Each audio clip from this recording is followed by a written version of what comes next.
Uns ist eine Frage gestellt worden: Wie sieht der Buddhismus die christliche Trinität? Eine Frage, die häufiger auftaucht, auch in meinen Seminaren.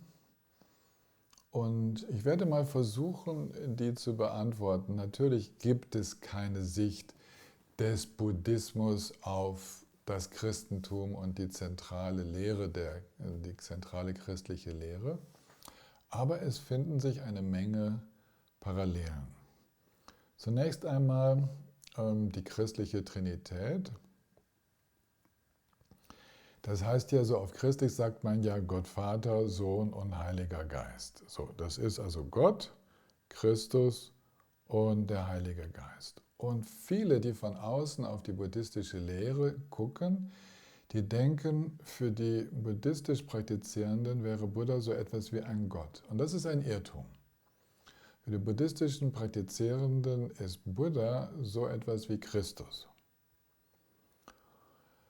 Also ein Mensch, ein historischer Mensch, der gelebt hat, der unter uns gelehrt hat, der 45 Jahre lang Zeit hatte, seine Entdeckungen, seine Erfahrungen mit uns zu teilen und von dem ganz viel überliefert ist.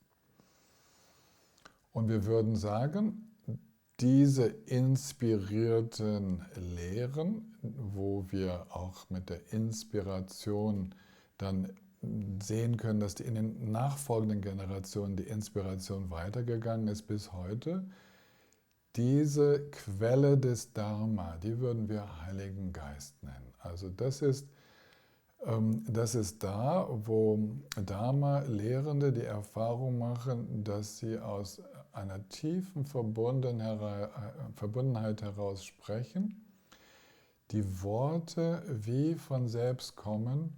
Und zum Beispiel, wenn ich jetzt zurückdenke an Situationen, gerade auch als ich angefangen habe zu unterrichten, aber auch immer wieder sonst, dann ist es fast so, dass der normale Mensch in mir, der konnte dem Dharma-Lehrenden zuhören und war ganz erstaunt und konnte mitlernen bei dem, was da gesagt wurde. Und das ist so eine Vertrauensübertragung. Das hat mit Hingabe und Vertrauen zu tun und damit, dass diejenigen, die den Dharma lehren, möglichst ihre Ich-Bezogenheit entspannen und aus dieser Dimension des Nicht-Ich heraus unterrichten. Also aus dieser Dharma-Dimension, aus dieser Dharma-Quelle. Dann ist natürlich die Frage, ja, und was wäre dann Gott im Buddhistischen? Und da würde ich sagen, das ist die Natur des Geistes. Das ist dieser kreative, dynamische, nicht fassbare Geist, der die verschiedenen Welten, die wir so erleben, immer wieder erzeugt, in immer neuen Variationen. Also die schöpferische, grenzenlose Natur des Geistes, die aber auch keinen Mittelpunkt hat, die können wir Buddha-Natur nennen oder das Erwachen selbst. Das wäre am ehesten das, was wir so in der buddhistischen Lehre mit der Vorstellung von Gott vergleichen könnten. Jetzt bin ich ja in meinen bisherigen Erklärungen so vorgegangen, dass ich wie aus dem Christlichen kommend das Buddhistische angeschaut habe. Und die Frage war ja eigentlich umgekehrt. Also will ich jetzt nochmal aus buddhistischer Sicht sagen, was denn nun diese christliche Trinität aus buddhistischer Sicht sein könnte. Und da hilft uns der tantrische Buddhismus, der diese Ausdrücke geprägt hat von den verschiedenen Aspekten des erwachten Seins. Die werden Kayas, Körper oder Dimensionen genannt. Und wir haben da den Dharmakaya, den Sambhogakaya und den Nirmanakaya. Das sind Sanskritworte. Wir werden mit den deutschen Übersetzungen arbeiten. Da ist die Wahrheitsdimension, die Freudendimension und die Ausstrahlungsdimension oder halt Körper auch genannt. Also Das, was wir im christlichen Gott nennen, würden wir aus dieser buddhistischen Sicht, die sich im tibetischen Buddhismus wiederfindet, das würden wir Dharmakaya nennen. Das ist die grundlegende, erwachte Dimension, vollkommen frei von allen verstrickenden Emotionen, reines Gewahrsein, das sich auf vielfältige Art und Weise ausdrückt. Das würden wir sagen, das ist Gott in der christlichen Trinität, könnten wir als Dharmakaya bezeichnen, wobei ganz klar sein muss, dass es sich hier um eine nicht persönliche Dimension handelt. Es gibt keinen Gott als solchen. Ja, also wenn wir das Dharmakaya nennen, dann ist das die grundlegende Dimension des Seins, die erwachte Dimension des Seins, die allen Lebewesen mit einem Geistesstrom innewohnt. Jetzt ist diese grundlegende geistige Dimension, die ist zwar frei von Dualität, also frei von der Trennung in Ich und Du, und das ist auch anders als in manchen christlichen Konzeptionen, wo Gott und Mensch wie getrennt sind. Also wenn wir das Dharmakaya nennen, dann ist Gott nicht getrennt vom Menschen, sondern findet sich in jedem von uns wieder als ein Potenzial, das wir entdecken und freilegen können. Und diese geistige Dimension, dieser geistige Raum, der ist dynamisch, der drückt sich aus, der schwingt mit, der ist in Resonanz mit allem. Ja, also dieser geistige Raum in uns, dieser Dharmakaya, der ist dynamisch, drückt sich aus und ja, hat die Fähigkeit zu kommunizieren. Das ist eine Kommunikation aus der grundlegenden Resonanz heraus. Das ist mitfühlende, mitschwingende Kommunikation. Und das wäre diese Freudendimension, dieser Freudenkörper, Sambhogakaya.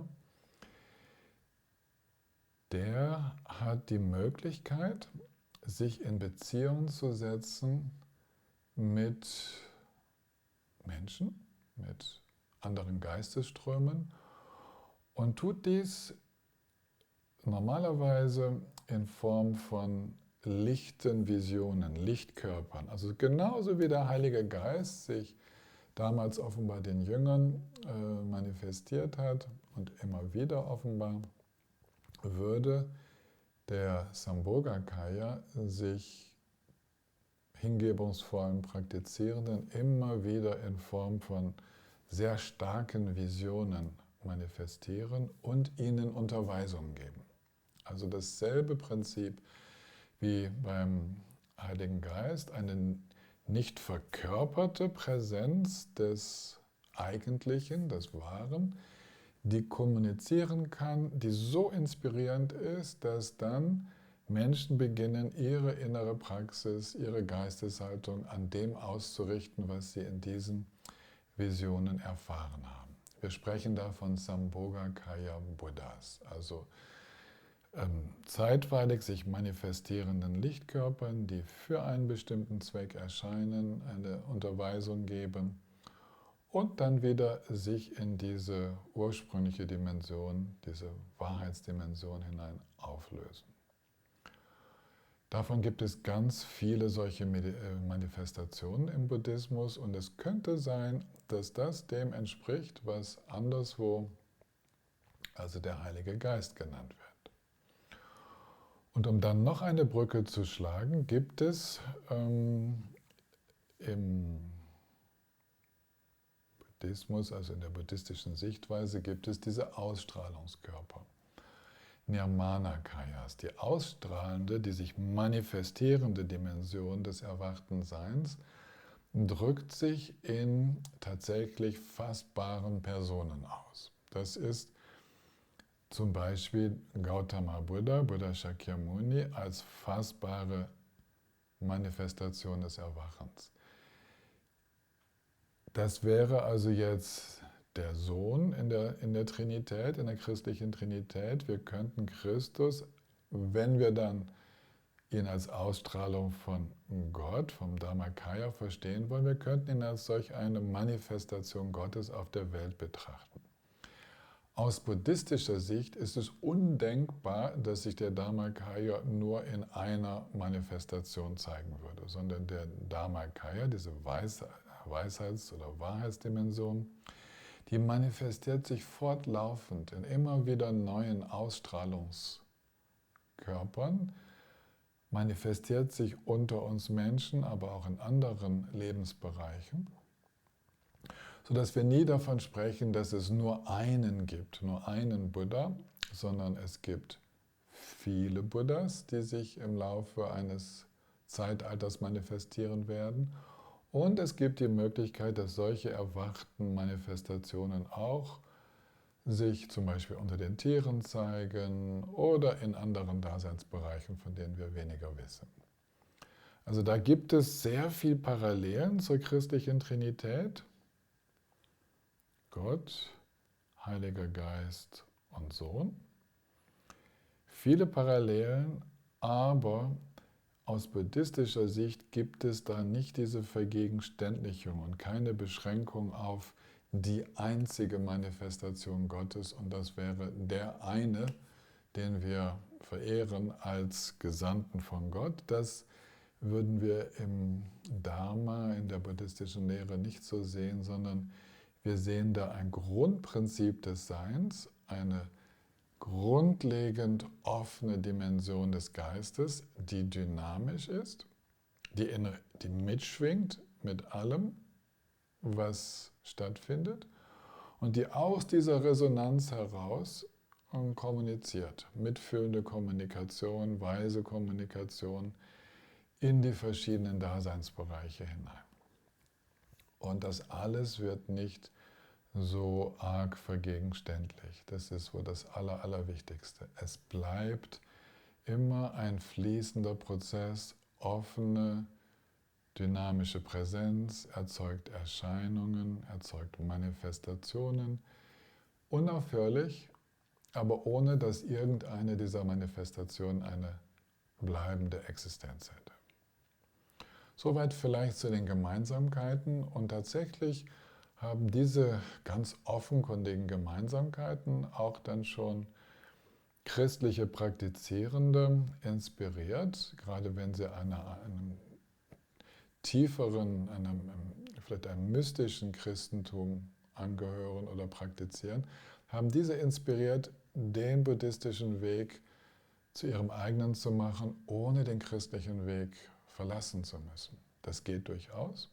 Es gibt Priester, Pfarrer, christliche Mönche und Nonnen, die schon in die buddhistische Praxis eingetreten sind, weil sie das auf dieser tiefen Ebene als total kompatibel verstehen.